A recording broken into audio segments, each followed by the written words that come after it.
భీమవరంలో పవన్ కళ్యాణ్ హెలిపాడ్ అనుమతి నిరాకరణపై తాము అధికారులపై ఒత్తిడి తెచ్చామనేది అవాస్తవం అన్నారు ఎమ్మెల్యే గ్రంథి శ్రీనివాస్.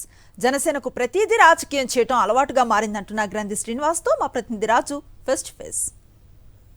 భీమవరం పర్యటన వాయిదా నేపథ్యంలో వాయిదాకి పూర్తిగా అధికార యంత్రాంగంతో పాటు అధికార యంత్రంపై కూడా ప్రభుత్వం కూడా ఒత్తిడి తీసుకొచ్చిందంటూ కూడా ప్రచారం చేస్తున్నారు జనసేన శ్రేణులు. దీనిపై మాట్లాడేందుకు భీమవరం ఎమ్మెల్యే గ్రంథి శ్రీనివాస్ ఉన్నారు. సార్ చెప్పండి, పవన్ కళ్యాణ్ పర్యటనకు సంబంధించి అధికారుల మీద ఒత్తిడి తీసుకొచ్చి పూర్తిగా కూడా పర్యటన వాయిదా పడేలా చేశారు, హెలిప్యాడ్కి సంబంధించి పర్మిషన్ ఇవ్వకుండా చేశారంటూ విమర్శలు చేస్తున్నారు జనసేన శ్రేణులు. ఏం చూస్తారు ఇలాంటి?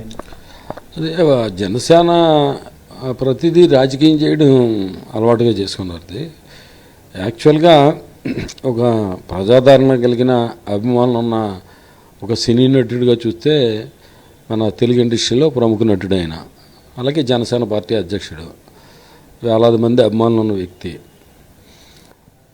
అలాంటి ప్రముఖ వ్యక్తులకి భద్రతా కారణాలన్నీ కూడా చూసుకుంటారు. కొంచెం ముఖ్యంగా సీఎం గారు అవనే, లేదా చంద్రబాబు నాయుడు గారు అవనే, లేదంటే పవన్ కళ్యాణ్ గారు అవనే, వీళ్ళ భద్రత దృష్ట్యా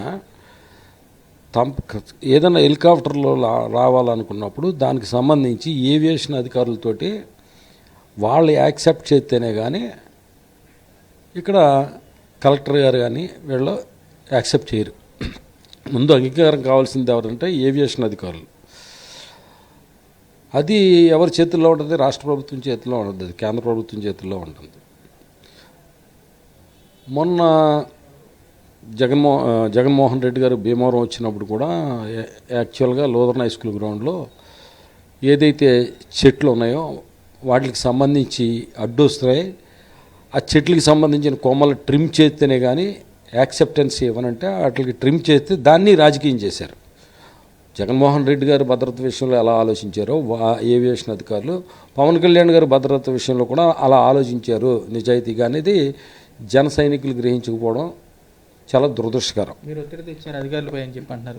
ఆర్ఎండ్బీ అధికారులపై ఒత్తిడి తీసుకొచ్చారు ఇక్కడ. చాలా తప్పండి అది. ఆయన గురించి ఆయన వస్తే మేము ఎందుకు ఆలోచిస్తాం ఇక్కడ?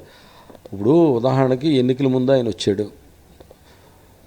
ఎన్నికలు అయిపోయిన తర్వాత కౌంటింగ్ కూడా లేడు, వెళ్ళిపోయాడు ఆయన. తర్వాత జనవాణి అని ఒక రోజు వచ్చాడు, వెళ్ళిపోయాడు. ఉదాహరణ జనవాణి అంటే గుర్తొచ్చింది, భీమవరం జనవాణి కార్యక్రమం జరిగింది. ఎంతమంది వచ్చారు?